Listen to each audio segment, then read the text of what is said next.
Hello everyone. As you know, in chapter Sexual Reproduction in Flowering Plant, chapter 2nd, Biology of class 12, we are learning about pollination. Okay.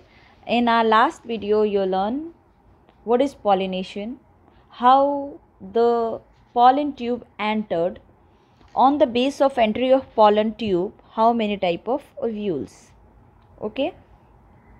We also learn about what is double fertilization, megasporangia, microsporangia, microsporogenesis process, megasporogenesis process. And in our last video, we learn about pollination and type of pollination, self-pollination, cross-pollination, adaptation of self-pollination and cross-pollination. And only we discuss about an outline about cross pollination, methods of cross pollination. Okay, तो पिछली video में हमने methods of cross pollination की केवल एक outline discuss की थी. आज हम इसका एक्सप्लेनेशन देखेंगे कि जो क्रॉस पॉलिनेशन है उसके मेथड्स क्या क्या हैं. ओके, तो चलते हैं टॉपिक क्रॉस पॉलिनेशन के मेथड्स के, methods of cross pollination. Okay, Now we are going to discuss about the methods of cross pollination. और पहला मेथड है anemophily, means the pollination which done with the help of wind.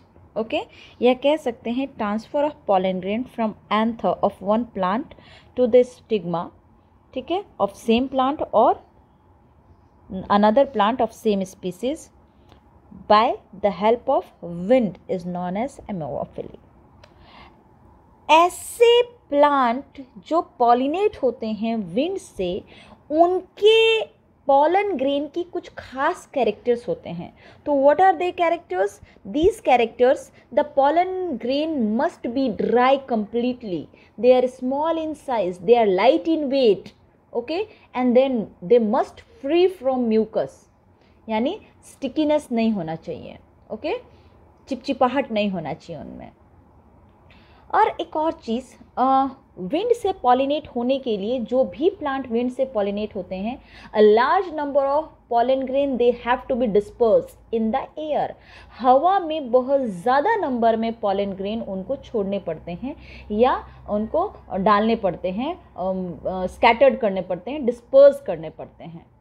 कारण कि बहुत कम chances होती है stigma तक reach, इसको पहुंचने की, स्टिग्मा तक इसके पहुंचने की कंडीशंस बहुत कम होती है. The chances is very less, so it is released या disperse in the air.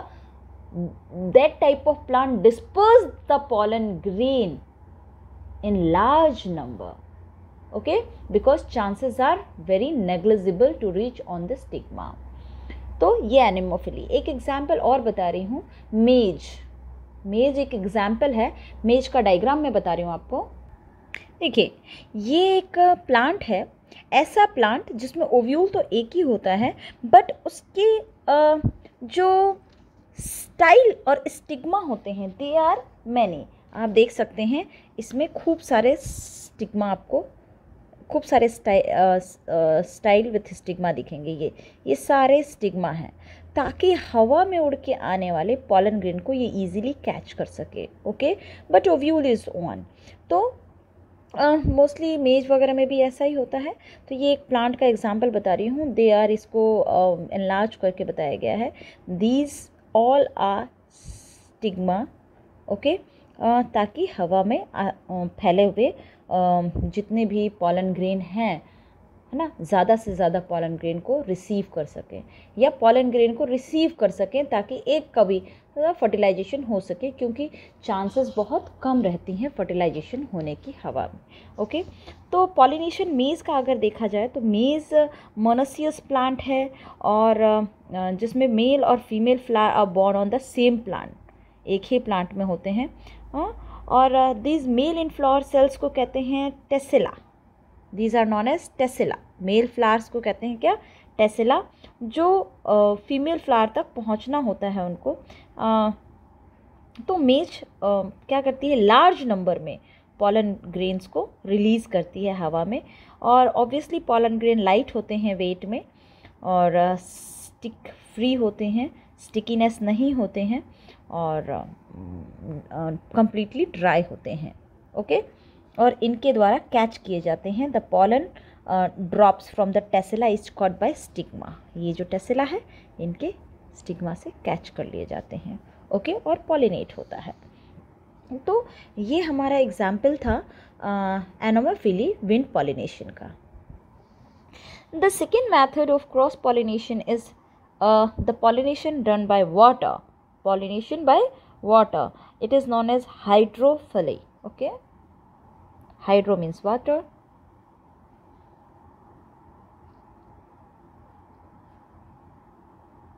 hydrophily, pollinated by water pollination, पानी के द्वारा पॉलिनेट होना। ओके, देखिए इसका एग्जाम्पल वाटर के द्वारा पॉलिनेट होना जो प्रोसेस है ये बहुत कॉम्प्लिकेटेड प्रोसेस है। तो मोस्टली 30 जीनस, अप्रॉक्सीमेटली 30 जीनस की ही ऐसी स्पीसीज वाटर की है जिनमें ऐसा होता है। ज़रूरी नहीं है कि all the water which born in या which grow in water are pollinated with water. Okay, ज़रूरी नहीं है पानी के अंदर जो सारे के सारे पौधे उग रहे उन सब का पॉलिनेशन पानी से हो। जैसे है आपके पास वाटर हाइसेंथिस। ओके, वाटर हाइसेंथिस जो है वो पानी के सरफेस पे उगता है। ओके, वाटर हाइसेंथिस पानी के, वाटर हाइसेंथिस है, वाटर लिली है, ये पानी, water hyacinths is also known as terror of Bengal, ये मैं फर्स्ट चैप्टर में बता चुकी हूँ। ये पानी के सरफेस के ऊपर उगते हैं। जब पानी के सरफेस के ऊपर उगते हैं तो इनका pollination is done by wind. Okay, इसमें जो होते हैं विंड या फिर इंसेक्ट्स, इनके द्वारा पॉलिनेट होता है। तो इट्स नॉट नेसेसरी कि जो पानी में ग्रो होने वाले प्लांट्स हैं they are always be pollinate with the water. हाँ, लेकिन कुछ ऐसे प्लांट हैं जो केवल और केवल पानी से ही पॉलिनेट होते हैं। और पानी से पॉलिनेट होने का मैंने आपको इसके पहले भी 11th में हम पढ़ चुके हैं, ब्रायोफाइट है, टेरिडोफाइट है, इनमें पॉलिनेशन पानी से ही होता है। और अगर इन दूसरे प्लांट तरफ पढ़ें हम, Vallisneria is an example, Hydrilla is an example of water pollination. तो Vallisneria and Hydrilla are the example of water pollination. Okay, देखिए वल्सिनेरिया का एक डायग्राम बताती हूँ। देखिए जो फीमेल वल्सिनेरिया है, फीमेल वल्सिनेरिया का जो फ्लावर है वो आप देखिए लॉन्ग एंड सिलेंड्रिकल है ना, लॉन्ग एंड सिलेंड्रिकल। तो वल्सिनेरिया एक्चुअली डायसियस प्लांट है, पानी के अंदर सबमर्ज्ड रहता है। उसकी जो जड़ें होते हैं पानी के नीचे होती हैं, और हाइड्रोफाइट पानी के नीचे, यानी कि जड़ें पानी के नीचे होती हैं, और जो मेल फ्लावर होता है वो पानी के थोड़ा सा ऊपर की ओर होता है। सॉरी, फीमेल फ्लावर जो होता है वो पानी के थोड़ा ऊपर होता है। मेल फ्लावर जो होते हैं वो पानी के अंदर पॉलिनेट हो, पानी के अंदर मेल गैमेट को रिलीज़ किया जाता है, यानी पॉलन ग्रेन को, और पॉलन ग्रेन पानी के सरफेस पे तैरती हुई फीमेल फ्लावर की तरफ जाती है। ये फीमेल फ्लावर को यहाँ पर बड़ा करके बताया गया, और पॉलिनेट करती है। तो this pollination is done with the help of water, so it is hydrophily. Okay, तो इस ऐसे प्लांट का हल्का होना बहुत ज़रूरी है, वेट में लाइट होना बहुत ज़रूरी है, और इनको पानी से बचाने के लिए इनका म्यूकस से कंटेन होना बहुत ज़रूरी है। तो ये थोड़ा चिपचिपे होते हैं। तो ये और फीमेल फ्लावर लॉन्ग होती है, स्टिकी होती है। ओके, और पानी के सरफेस के ऊपर होती है ताकि आसानी से मेल पॉलन ग्रेन को कैच कर सके, रिसीव कर सके फॉर पॉलिनेशन। ओके, एक और मैं डायग्राम इसी का दिखा रही हूँ वल्सिनेरिया का। This one diagram, as you can watch that this is the female plant and this is the male plant. Okay, ये मेल फ्लावर्स हैं जिससे रिलीज़ होंगे पॉलन ग्रेन्स। ओके, और फ्लोट करेंगे मेल फ्लावर्स ऊपर की तरफ एंड रिलीज़ करेंगे पॉलन ग्रेन को, और ये फीमेल फ्लावर है जो लॉन्ग एंड सिलेंड्रिकल होती है, और ये रिसीव करेगी पॉलन ग्रेन को थ्रू वाटर। ओके, और पॉलिनेट होगी। ओके, तो ये है वल्सिनेरिया का एक diagram which show the water pollination. Entomophily or thinophily. Thinophily, the pollination done with the help of birds, and entomophily, the pollination done with the help of insects. तो ज़्यादातर terrestrial plants में ये दोनों होते हैं, टेरेस्ट्रियल प्लांट्स के अंदर ये दोनों के दोनों होते हैं।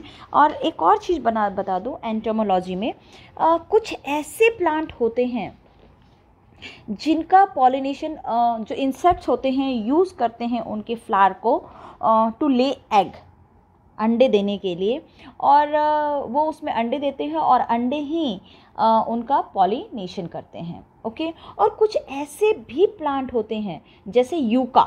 यूका एक प्लांट का एग्जाम्पल है, प्लांट है यूका। ये एक स्पेशल टाइप के मॉथ के साथ एसोसिएटेड है। यूका प्लांट और एक मॉथ, ये दोनों के दोनों आपस में एक ऑब्लिगेटरी रिलेशनशिप बनाते हैं, और बिना इन दोनों के आपस के रिलेशनशिप के बिना मॉथ की लाइफ नहीं है यूका के बिना, और यूका प्लांट पॉलिनेट नहीं हो सकता मॉथ के बिना। तो दोनों की लाइफ साइकिल एक दूसरे पे डिपेंडेंट है। ओके, तो they cannot complete their life cycle without each other, दोनों yucca and moth. Yucca and a type of moth. जो इस कैटेगरी का मॉथ है वो उसका नाम होता है प्रोन्यूम्बा। ओके, प्रोन्यूम्बा प्रजाति के जो स्पीसीज होते हैं मॉथ के, वो दोनों के दोनों की life cycle cannot be completed without each other, एक दूसरे के बिना नहीं हो सकते। जो फीमेल मॉथ होती है वो अपने एग को डिपॉजिट करती है in the locular of ovary of the flower of yucca. Okay, and the yucca is get pollinated with the help of moth. Okay, in spite of इन दोनों का। तो the larva of moth क्या करता है, come out from hatched egg and start developing egg as the seed start developing। जैसे बीज yucca के develop होते हैं वैसे वैसे इसका बच्चा भी बड़ा हो जाता है, तो अंडे से बाहर आ जाता है, तो ये अंडे इसमें देता है और ये इसके बदले में पॉलिनेट करती है। तो दोनों की life cycle cannot be completed without each other.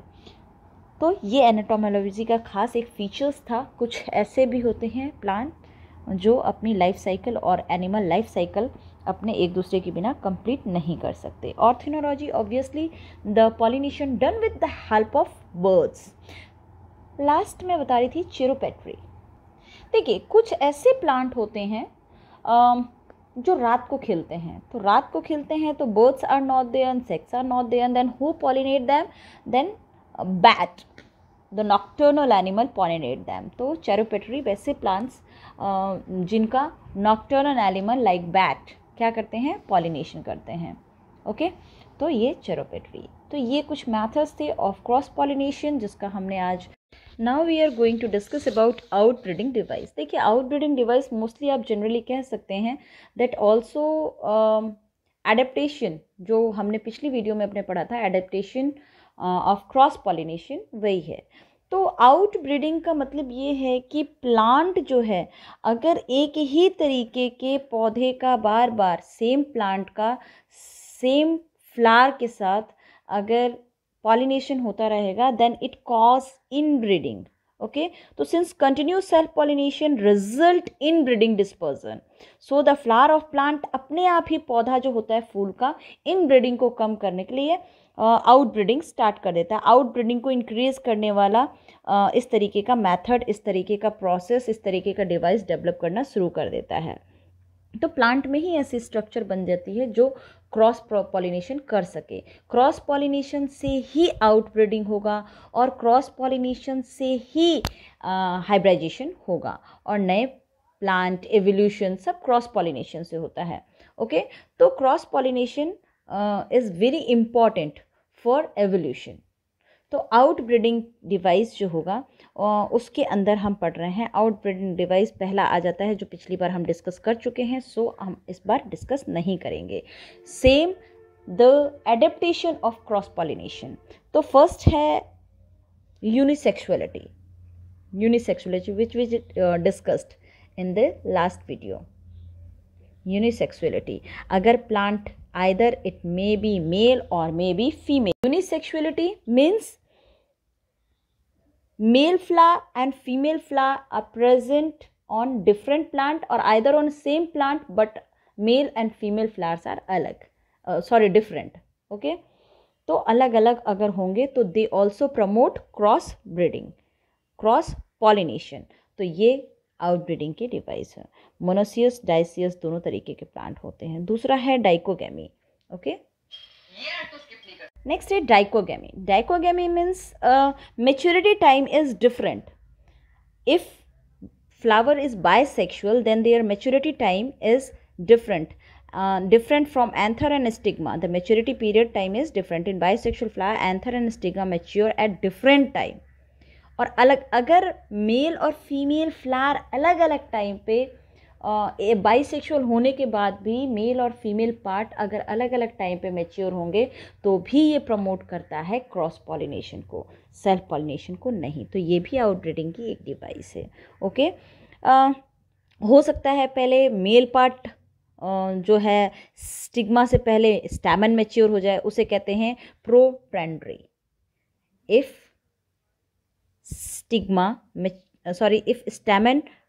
stamen mature earlier than stigma is known as protandry.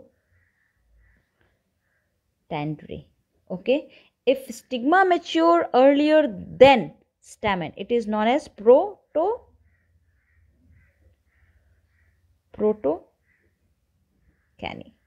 Okay, sorry, it's y. Next है हर्कोगेमी. देखिए, हर्कोगेमी के बारे में भी मैं डिस्कस कर चुकी हूँ पिछली बार. They all are same but आपकी बुक के अंदर आउटब्रीडिंग डिवाइस के नाम से दे रखी है, इसलिए मैं वापस डिस्कस कर रही हूँ. Herkogamy means a barrier which created या which develop in between the male and female sex organs. Male और फीमेल पार्ट के बीच एक बैरियर का डेवलप होना, in between the male and female reproductive part. If a barrier is develop in between them then it also promote cross pollination. It stop the self pollination. Okay, तो ये arrangement भी क्या कहलाती है और इसको कहते हैं हर्कोगेमी. तो in bisexual plant the male reproductive part and female reproductive part are arranged in such a way that self pollination become impossible due to presence of some obstruction that is known as herkogamy. अभी just ऊपर में unisexuality के साथ एक बात कहने वाली थी, वो अभी नीचे कह देती हूँ आपको. सेल्फ स्टेरिलाइजेशन कह सकते हैं या सेल्फ इनकॉम्पेटिबिलिटी.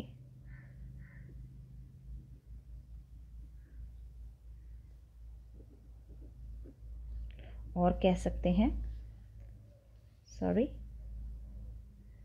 Self sterilisation.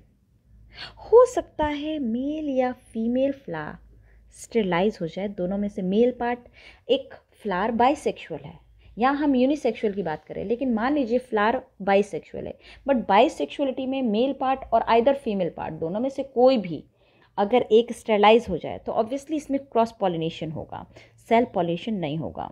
तो it is a genetic mechanism that prevent self pollination. In some plant pollen grain fail to germinate it on stigma. Okay, or the stigma and another flower of the plant. तो अगर कभी कभी नहीं कर पाता तो उसे वो भी क्रॉस पॉलिनेशन को बढ़ावा देता है. It induce the cross pollination और आउटब्रीडिंग डिवाइस ये भी है. Okay, now we are going to discuss about what is the advantage of cross pollination. तो क्रॉस पॉलिनेशन का क्या एडवांटेज क्या है, फ़ायदा क्या है? नई वैरायटी प्रोड्यूस करेगा. क्रॉस पॉलिनेशन नई वैरायटी प्रोड्यूस करेगा. Okay, it always result in bringing out much healthier offspring. बहुत हेल्दी ऑफस्प्रिंग प्रोड्यूस करेगा. एंड जर्मिनेशन जो कैपेबिलिटी होती है वो दूसरों सेल्फ पॉलिनेशन की तुलना में इनमें ज़्यादा होगी, बहुत जल्दी ग्रो करेंगे. तो germination capability is much better in them. New variety में be produce. It always result in bringing much better healthier offspring. And the adaptability of the plant to their environment is better. Cross pollination के plant जो होंगे वो अपने environment को बहुत अच्छे से अडेप्ट कर पाएंगे. And it also promote evolution. Okay, evolution के अंदर ये सबसे ज़्यादा महत्वपूर्ण भूमिका निभाती है. It play an important role. Okay, now we are going to discuss about artificial hybridisation. क्या होता है आर्टिफिशियल हाइब्रिडाइजेशन? ये एक टेक्निक है जो क्रॉस पॉलिनेशन से डेवलप होती है. It is an artificial technique of fertilisation cross pollination used in crop improvement. Crop को इम्प्रूवमेंट करने के लिए क्रॉप इम्प्रूवमेंट प्रोग्राम में आर्टिफिशियल हाइब्रिडाइजेशन यूज़ की जाती है.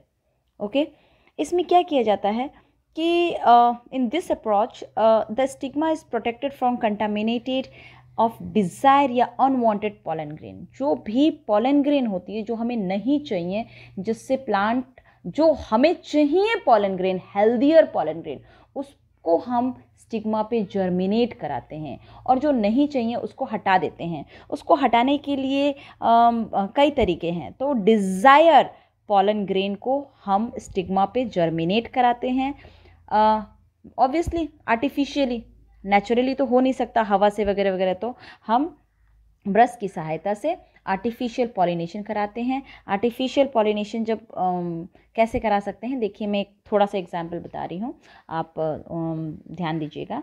सपोज़ आपके पास कोई प्लांट है, उस प्लांट के फूल को अगर आपको किसी और हेल्दियर पॉलन ग्रेन उसके ऊपर स्टिग्मा पे डालना है, तो सबसे पहले स्टिग्मा के मैच्योर होने तक इंतज़ार कीजिए और उसके पहले ही आप मेल पार्ट को काट के हटा दीजिए. मेल पार्ट को सीजर से काट के हटाना is known as emasculation. Okay, male part को या एंथर को रिमूव करना फॉरसेप से, it is known as emasculation. तो इमस्कुलेट कर दीजिए और पौधे को बैगिंग कर दीजिए. सॉरी, जो फ्लावर है उसको बैगिंग कर दीजिए. बैगिंग मीन्स पॉलीथीन से उसको बांध दीजिए ताकि जो आप पॉलन ग्रेन चाहते हैं वो उसके ऊपर आप डस्ट कर सकें, डाल सकें.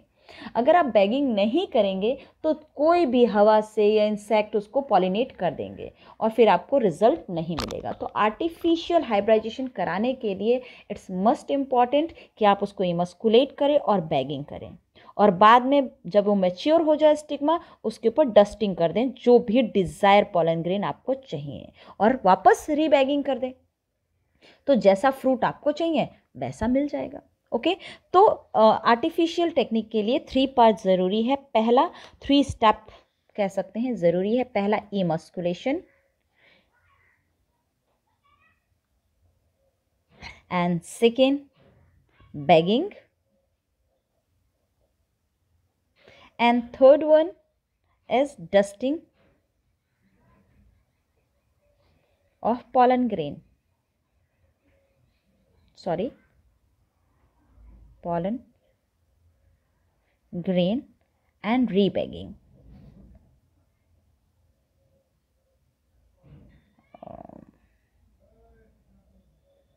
Rebagging. ओके, तो इमस्कुलेशन क्या होता है? Anther are remove from the flower bud with the help of forceps. Okay, इसको कहते हैं, क्यों करेंगे इमस्कुलेशन?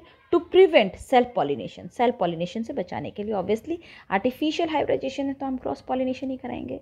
बैगिंग, बैगिंग क्या होता है? The stigma, since the stigma is immature, जब तक इमेच्योर हो तब तक उसको बैगिंग कर देंगे मैच्योर होने. तो since the stigma is mature and it has to be protected from undesirable pollen grain, so it is covered with the help of a bag of suitable size.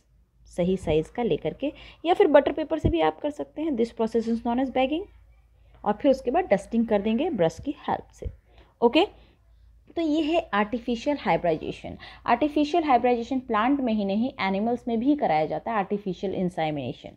Okay, तो ये artificial hybridisation, और हमने cross pollination के बारे में पढ़ा. Cross pollination के method आज पढ़े, डिफरेंट मेथड, उसको याद रखिएगा, उसको लिख लीजिएगा. It is very important. क्या एडवांटेज है क्रॉस पॉलिनेशन का, ये भी पूछा जाता है. How it help in evolution, ये भी पूछा जाता है.